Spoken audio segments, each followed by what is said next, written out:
I have a wall in my house that has a picture on it, so it doesn't make a good flat surface for a projector. So I needed a flat surface that I could project things onto, but I didn't want it to be around all the time, so I wanted it to be collapsible. So what I did was I made a 1x2 rectangular frame that is attached by pegs that can be removed to be disassembled. The pegs are held in place by friction of the pegs and the tension of the sheet, which is a tablecloth. They work fairly well, but you may want to attach string or rubber bands to hold them in place, just to make it a little more sturdy. Overall, I didn't really have many problems with them popping out, but I could see like in the future, once the tablecloth loses some of its tension property, that it might slowly start coming apart.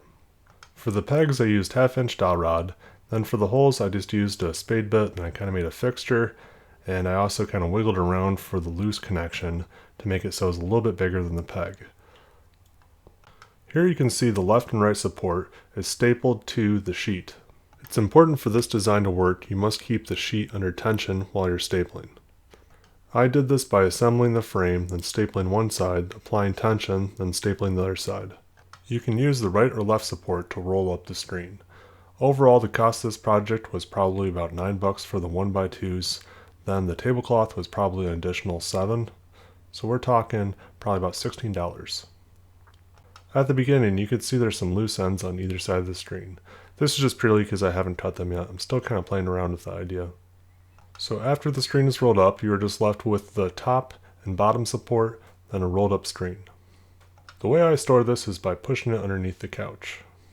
It's been a while since I did one of these project videos. I just thought it's a simple solution. It's a little bit cheaper than actually buying a screen that collapses. You can give this video a like, share, subscription if you liked it, or you can leave a comment down below if you don't like it. Just thought I'd change it up a bit. Thank you for watching.